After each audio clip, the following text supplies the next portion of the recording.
nifanye nini au ufanye nini vita vinapokuwa vikubwa kuliko uwezo wako? Nini cha kufanya vita vinapokuwa vikubwa kuliko uwezo wako au uwezo wako? Nashukuru kwa ajili ya waimbaji ambao wameimba hapa. Wamegusa sehemu ya ujumbe huu ambao tunazungumza asubuhi ya leo. Wamegusa maeneo machache, maeneo kadha wa kadha wameyagusa. Na mimi nimeshukuru sana kwamba tunakuwa pamoja kwenye ulimwengu wa roho. Asifiwe Yesu. Kuliko ukihubiri kitu kiko pembeni sana, kujaguswa hata na kwaya, inakuwa kachangamoto kidogo. Lakini haya tunazungumza, kwaya imegusa, waimbaji wetu wamegusa hapa, na imekuwa baraka sana. Makofi kwa Yesu Kristo mwokozi wetu.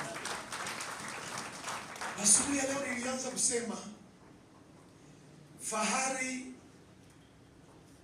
ya taifa la Marekani ni kuwa juu siku zote. Yaani fahari yake Marekani iliwe Marekani ni kuwa juu ya mataifa mengine yote, kiuchumi, teknolojia na mambo mengine. Yaani wao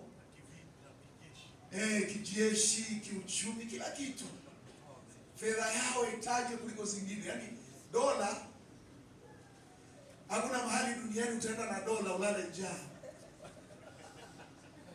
Lakini shilingi ukivuka tu mpaka inaishia pale pale. Inaishia hapo, hunywi chochote.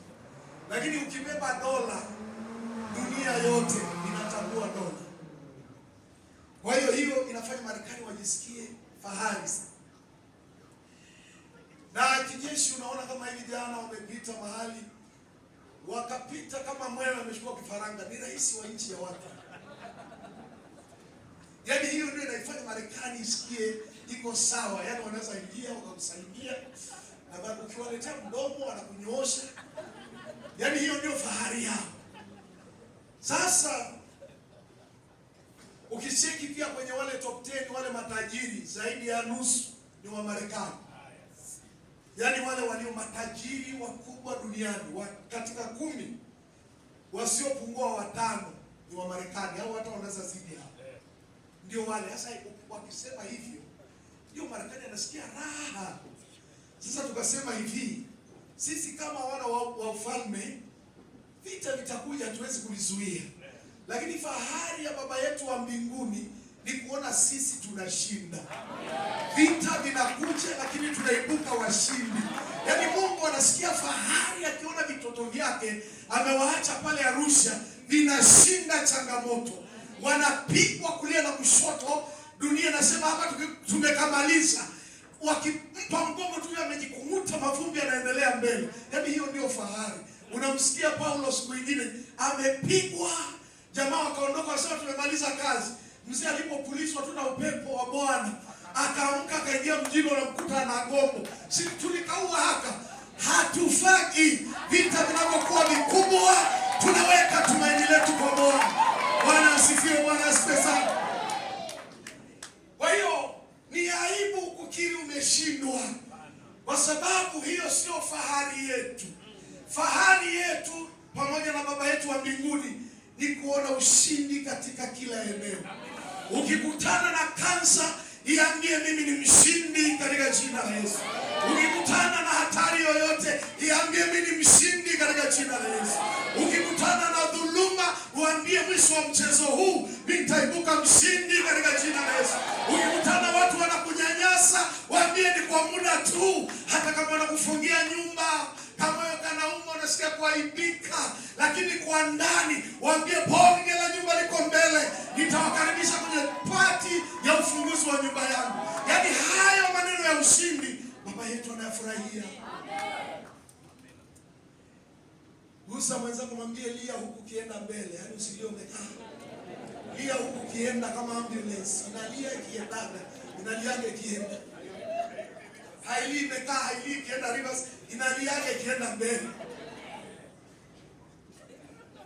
Kwa hiyo fahari ya watu waliozaliwa mara ya pili lazima wajue ushindi uko upande wao.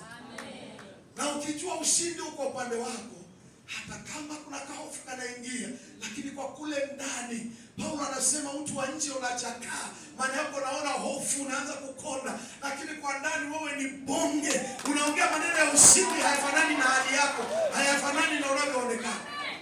Umelala pale kitandani, vipi utaamka? Waambie yani, andaeni viuku, siku si nyingi, nakuja mtaani, naendelea na maisha. Jamani, unaenda pale shule unaambiwa wewe hauwezi kufanya vizuri, waambieni nipeni muda, utaona ushindi ambao unakuja juu yako. Kwa hiyo nataka kusema nini asubuhi ya leo? Ili kushinda vita, jambo la kwanza, ili kupata ushindi kwenye vita ambayo ni kubwa kuliko wewe. Na tulisema vita ni hali yoyote inayokuja juu ya maisha ya mtu, kutishia usalama wako, kukuondelea amani, kukuondolea furaha. Ni jambo lolote ambalo linakufanya ujisikie unyonge, linasikia kukushusha moyo. Nini ufanye? Jambo la kwanza, tambua ukuu wa Mungu na uweza wake.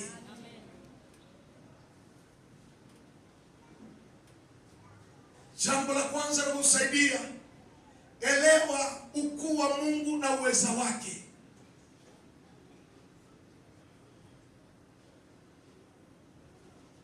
Ni kweli kuna vita. Ni kweli maadui wamenizingira pande zote. Ni kweli naona usalama wangu kama uko hatarini. Ni kweli kama changamoto inazidi uwezo wangu. Najaribu katika nguvu zangu zote, siwezi kuvuka hii vita. Lakini kwenye ufahamu wako na kwenye akili yako, tambua Mungu ni mkubwa kuliko hiyo changamoto. Elewa Mungu ni mkubwa kuliko hiyo shida yako. Elewa Mungu ni mkubwa kuliko yule anayefanya vita na wewe. Elewa Mungu ni mkubwa kuliko laana inayopita kwenye maisha yako. Hata kama pengine wanasaliwa kwenye familia, hatufanani. Yaani wengine kumiliki kwao ni ndoto. Kuna mwingine anaingia tu mahali, anafanya tu kikazi, unaanza naye tu biashara, kakuuza vitunguu, vifungu, mnachukua debe, baada ya muda unashangaa mwenzako ameagiza gunia, mwisho wa siku ameagiza gari nzima, wewe umebakia na kadebe chako. Nataka nikwambie kwenye hiyo hali ya mikandamizo, elewa Mungu ni mkubwa kuliko hicho kinachokukandamiza. Na siku si nyingi utaona ushindi mbele yako. Sema amina. Jambo la pili ambalo linaweza kutusaidia na neno letu, kumbuka somo letu liko kwenye kitabu cha Nyakati wa Pili sura 20 mstari wa kwanza hadi wa 30. Haya. Nyakati wa kwanza 20 mstari wa kwanza hadi wa 30. Nyakati wa Pili 20 mstari wa kwanza hadi wa 30. Hatutasoma yote, lakini nataka uelewe hii. Hapa ni mfalme Yehoshafat. Labda usome mstari michache alafu mingine nitakuacha usome. Ikawa baadaye wana wa Moabu na wana wa Amoni na pamoja nao baadhi ya wa Meoni wakaja juu ya Yehoshafati vitani. Wakaja watu waliomwambia Yehoshafati wakisema, wanakuja jamii kubwa juu yako watokao Shamu toka ng'ambo ya bahari, na tazama wako katika Hasason Tamari, ndio Engedi. Yehoshafati akaogopa, akauelekeza uso wake amtafute Bwana. Akatangaza mbiu ya watu kufunga katika Yuda yote. Yuda wakakusanyika pamoja ili wamtafute Bwana. Hata kutoka miji yote ya Yuda wakaja kumtafuta Bwana. Yehoshafati akasimama kati ya kusanyiko la Yuda na Yerusalemu nyumbani mwa Bwana mbele ya ua mpya. Akasema, Bwana Mungu wa baba zetu, si wewe uliye Mungu mbinguni? Tena si wewe utawalaye falme zote za mataifa? Na mkononi mwako mna uweza na nguvu, asiweze mtu yeyote kushindana kusimama kinyume chako. Si wewe Bwana wetu uliowafukuza wenyeji wa nchi hii mbele ya watu wako Israeli, ukawapa wazao wa Ibrahimu rafiki yako hata milele?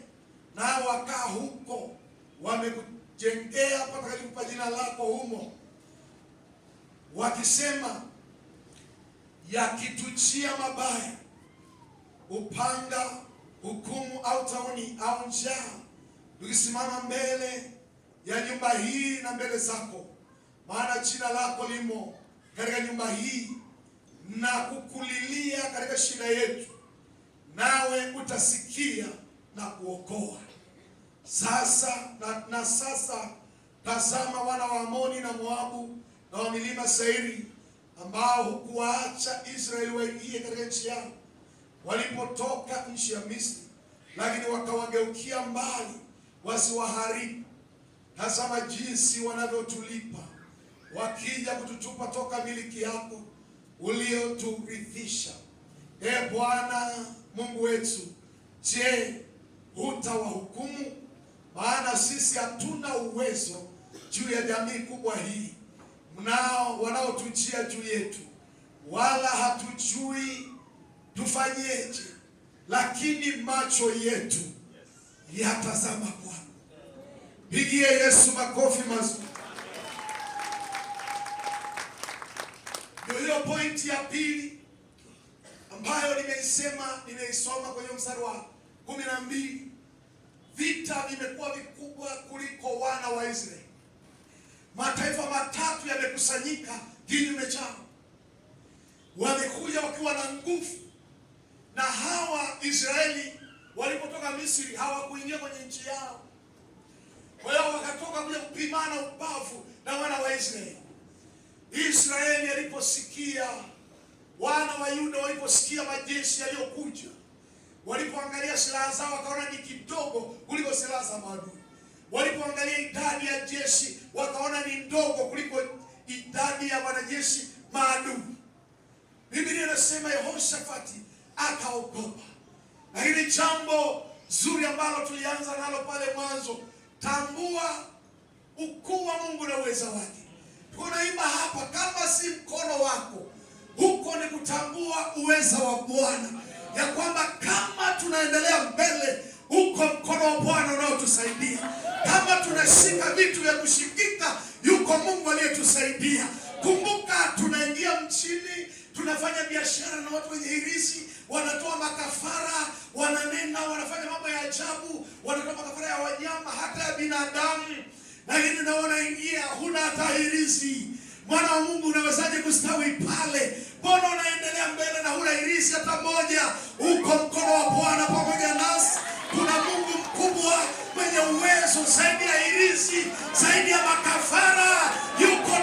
Iko damu ya Yesu iliyomwagika msalabani zaidi ya miaka 2000 iliyopita. Hiyo damu inanena mema kwa ajili yetu, inatondosha matone kwenye biashara yako, na wanashangaa maadui zako wanapofikiria kukumeza.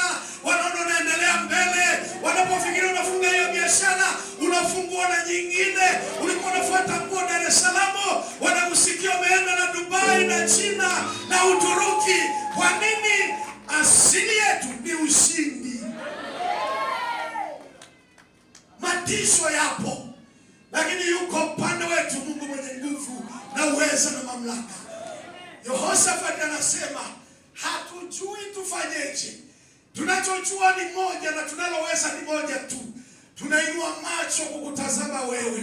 Asubuhi ya leo nimekuja nikuambie, katika vitu unayopitia, inua tena macho, mtazame Bwana.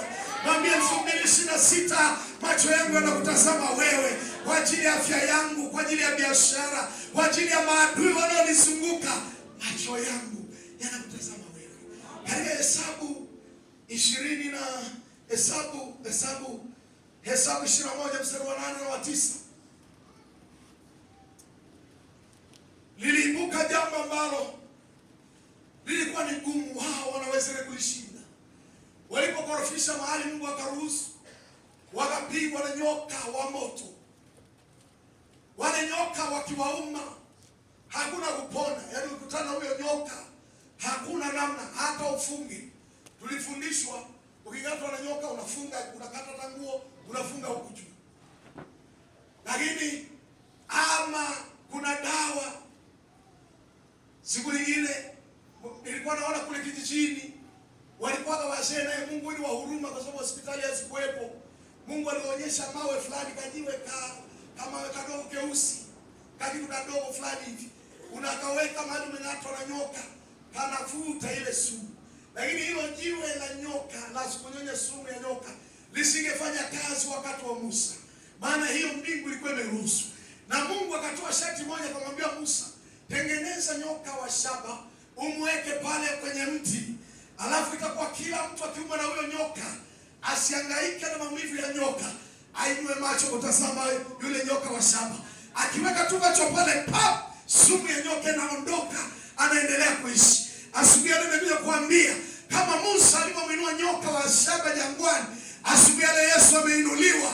Inua macho, mtazame kwa ajili ya vita yako, kwa ajili ya changamoto, kwa ajili ya maadui waliosimama kinyume chako, kinyume cha hatima yako, kinyume ya kesho yako. Simama, mtazame Yesu. Hizo sumu zote zilizoelekezwa kwako zinakosa kazi. Bwana asifiwe, Bwana asifiwe sana. Mtazame Yesu asubuhi ya leo. Inua macho kwenye hiyo vita yako. Hakuna ambaye hapiti kwenye vita, kwenye nyakati ya kutishwa na kuonekana hali inakuwa tete. Yaani unafika mahali unakosa ujanja, unakosa namna, unajaribu kila mahali, hapaendeki. Umeletewa habari na kwamba una mgonjwa sasa, hapa kuna shida, unatakiwa labda uende India. India hiyo unaisikiaga, haya mamilioni unatakiwa unayasikiaga. Nataka nikwambie mwana wa ufalme, usife kizembe, maana mbele yetu kuna kilicho bora Bwana ameandaa. Wewe huna fedha lakini una Yesu. Huna ndugu wa kukutetea lakini yuko Kristo ameinuliwa pale msalabani. Inua macho kumtazama Bwana kwa ajili ya hiyo vita. Na nataka nikwambie asubuhi ya leo, ushindi ni wa kwako. Ushindi ni wa kwako. Katika kila vita, ushindi kwa upande wetu. Jambo lingine, jifunze kumtumaini Bwana. Weka tumaini lako kwa Yesu. Weka tumaini lako kwa Mungu katika nyakati zote. Katika kila hali unayopitia, ondoa macho kwa watu. Usiseme nina ndugu wengi watanisaidia. Usiseme nina mjomba ni mwanasheria. Usiseme ndugu yangu labda ni wakili, si ni nani, ni mkubwa mahali, ni mkurugenzi. Ili tuishi kwa fahari, ili tuishi kwa amani na kwa ushindi katika hali zote, weka tumaini lako kwa Yesu. Anasema katika Zaburi 37 mstari wa 3, lakini pia taandika Mithali 3:5 pale. Anazungumza mtumaini Bwana kwa moyo wako wote, wala usitegemee akili zako mwenyewe. Lakini pia katika ile Zaburi 78 mstari wa 7, taandiko soma kwa wakati wako. Anazungumza pale, anasema, anawaambia wana wa Israeli wamwekee tumaini Mungu wao. Waweke tumaini kwa Mungu. Unapokutana nyakati ngumu ambazo zinazidi ufahamu wako, zinazidi akili yako, haziwezekani katika mazingira ya kawaida, haya mambo hata mahakama haiwezi kuamua, iko mbingu inaweza kuamua. Weka tumaini lako kwa Mwokozi kwa ajili ya hali yako. Madaktari hawezi kutatua hiyo, hawawezi kukutoa hapo, lakini yuko Mungu mbinguni. Tukimwekea tumaini, anaweza kututoa mahali ambapo wanadamu hawezi kututoa. Anaweza kututendea ambalo wanadamu hawezi kututendea. Sema amina. Jambo lingine ambalo tunaweza kuliangalia hapa, ili kupata ushindi, jifunze. Anasema jitie nguvu katika Bwana. Jitie nguvu katika Bwana.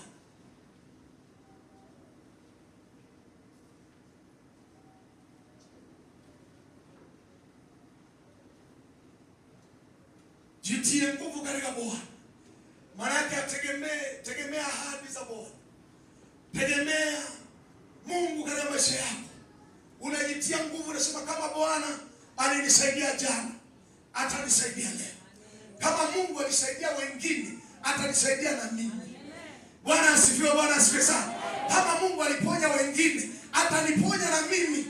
Kama Mungu aliwasamehe wengine, atanisamehe na mimi. Kama Mungu aliinua wengine, ataniinua na mimi. Kama Mungu aliwapigania wengine, atanipigania na mimi katika vita yangu. Jifunze kujitia nguvu katika Bwana.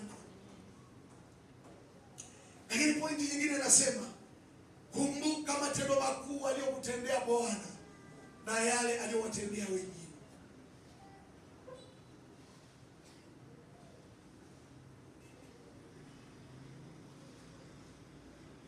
Ili uweze kupata ushindi, kumbuka yale Bwana amekutendea.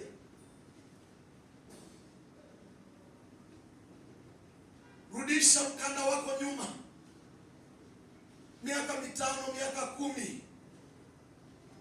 miaka 20. Kama wewe mkubwa zaidi, rudisha toka ulipokuwa mdogo. Kumbuka wakati ambapo pengine hata ilitokea ajali, wengi wakamalizika, wao wakatoka salama. Kumbuka vile Yesu alikuponya ugonjwa ulipopita wote mtaani, watu wakaugua sana, wengine wakafa, lakini Bwana akakulinda ukatoka salama.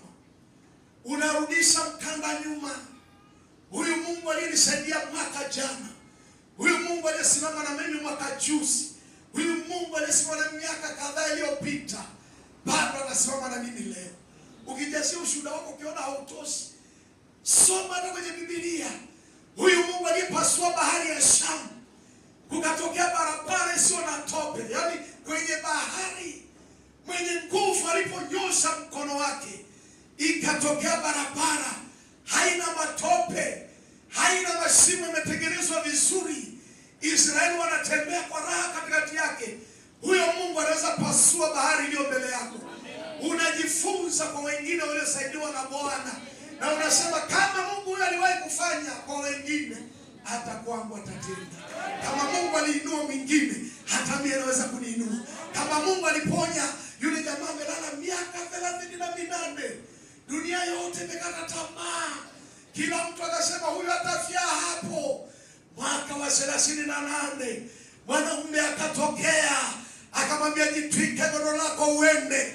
Yule aliyekuwa amelala pale chini, kwa mara ya kwanza jamaa miguu ikanyooka, akaweka godoro kichwani, akaingia mtaani. Nikamwambia asubuhi kama alikuwa hajaoa, jamaa akaingia msela mtaani kutafuta mchumba na kutafuta kazi. Maana Mungu akikuponya anaponya mpaka akili. Unakuwa mwerefu, unakuwa na ufahamu, unakuwa na akili za mbinguni, unapata akili za biashara, za kufanya kazi, za kumtumikia Bwana, unapata moyo mzuri wa kumpenda Yesu. Jamaa alikaingia mjini kwa mara ya kwanza, na yeye ameenda sokoni, na yeye akaanza kutoka mashamba, akaanza kulima. Mungu akabariki maisha yake, historia ikabadilika. Aliwaambia vita vitakuja, lakini kumbuka yuko Mungu anayepigana vita vyetu, anayesimama upande wetu. Jambo lingine, usiache kumlilia Bwana kwa ajili ya hiyo vita yako.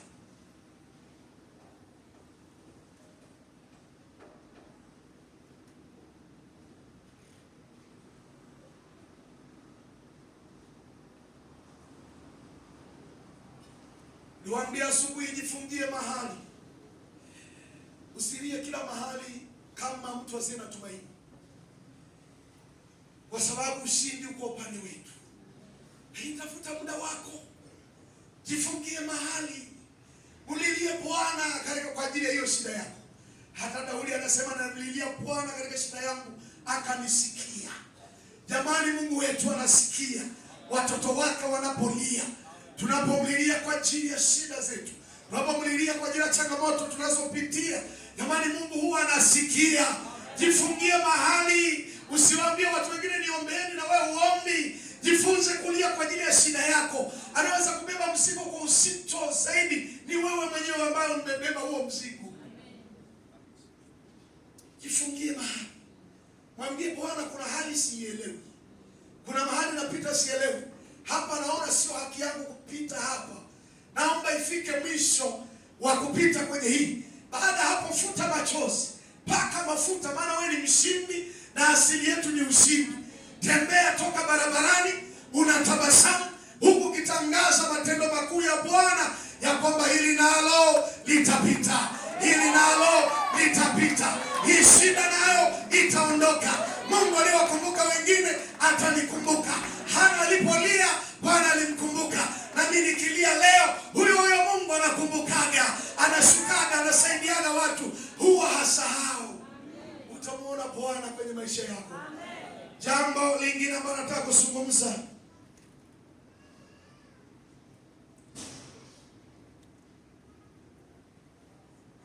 ili uweze kupata ushindi katika vita ambayo ni kubwa kuliko wewe, kumbuka Mungu ni mwaminifu.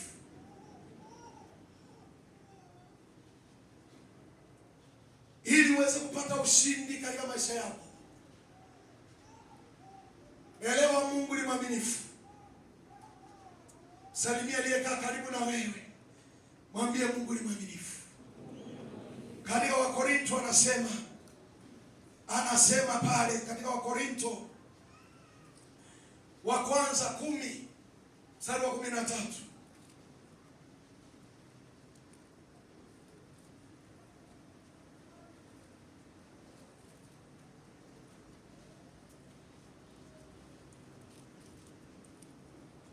andika pia Wakorinto, hiyo nimesema Wakorinto wa kwanza 10:13, lakini unaweza andika pia Wakorinto wa kwanza 1:18.